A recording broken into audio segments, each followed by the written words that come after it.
You got out of high school? I got out of high school in 1944, and I went How from old there. were you? I was 18. Uh-huh. No, I wasn't either. I was 17. Yeah. And I went from there to Weatherford and went to summer school. Then I took a job at roughnecking for a while. And then the draft got me in November of 44, and I went immediately into service. And they sent me to Camp Chaffee, Arkansas, and I was inducted and took my basic training in Camp Robinson, Arkansas. And we come out of there in December. And I went home for a week. And then was sent to Camp Kilmer, New Jersey. Was sent to Europe. We were on a large ship, and they told me there's about approximately 5,000 on that ship. But the ship took 21 days to go across the ocean. They were dodging, zigzagging, avoiding U-boats, especially. And we went to the coast of England,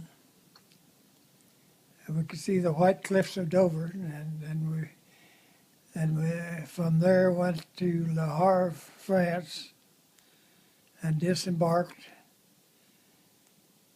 and we rode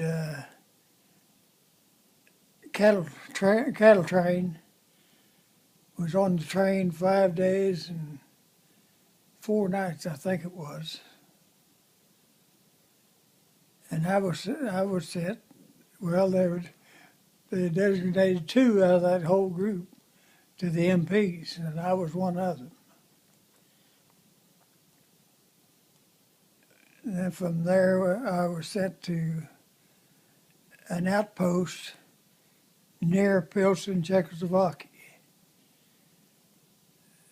And we stood guard duty for days and days. I can't recall how many days or anything, but then I went to Weiden, Germany, W-I-D-E-N, Weiden, and on an outpost of the town. And I lived with a German family. And I forget now how many were supposed to be guarding. But anyway, I only recall myself as the only GI at that point. But we checked all traffic on the highway in and out of the town. And I was there until several months. And from there I went to Nuremberg, Germany, where they were having the war crimes trial for German bigwigs that had been captured and were being tried for various war crimes. And let's see. So who all did you guard? Uh, Who all did you guard? oh, I can't remember how many there were. Hermann Goering was one, and Yes. Funk, and Hess, Rudolf Hess. There was 21 at that time. And we each individual was guarding an individual. Uh-huh. And I was guarding Gearing, and I forget how many months we was there for several months, and then from there they moved us out and moved a new group in as guards, and we went to Ellensburg, just outside of Nuremberg, and there we guarded the judges for the war crimes trial. And my entire service was mostly guard duty. Uh-huh. Man, I did a lot of guard duty. Lots of times we worked 2 hours and 4 hours and 2 hours off. Uh-huh. 4 hours, 2 hours off for days. And then they finally switched that would guard for 2 hours and then guard 4 hours, be 4 hours off. And it alternated. And And that was all night long? yes, day and night. Day and night. And Were you exhausted? Were you exhausted? I got awful tired, Yeah.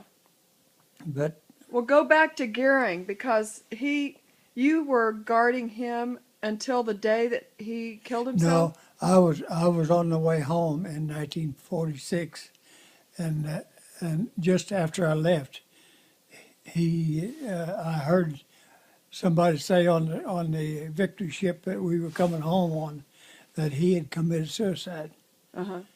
I'd talked to him several times, and he spoke a little English, and by that time I'd learned a little German, and I was talking with him, which was illegal. Oh. We were absolutely forbidden to talk to him. Uh-huh. But What did you talk about? oh, I don't know. I can't remember. But how did he kill himself? He was he would kind of halfway laugh about different things, and to me it was comic too, and I had trouble keep from kind of smiling and laughing too. but he wasn't bitter. He didn't appear bitter at all. But apparently he had poison inside of one of his teeth. Hmm. And that's all he had to do was bite down on something and break that tooth, and it killed him almost instantly. Okay. Cyanide? And Was it cyanide? cyanide, I think. I'm Uh-huh. not sure just what it was. Huh. And we came home on a Victory ship, and I don't recall how many troops was on the ship, but we hit a terrific storm coming back. And I had a premonition that since I'd made it all the way overseas and everything, that I'd had no trouble. But then when that ship started nosediving under the ocean, and then come back up, and the prop come back up, and the ship would vibrate real bad, and every time we had to go up or down the stairs, well, the stairs tipped to where it was almost walking backwards down the steps. But I thought, boy, go through everything and didn't get hurt or nothing, and then aboard ship would have trouble falling off the ladder. Yeah, right. But, and we came back into New York there and saw the Statue of Liberty, and the band was playing some type of music, welcome us home. Uh-huh. And so I came home in 1946.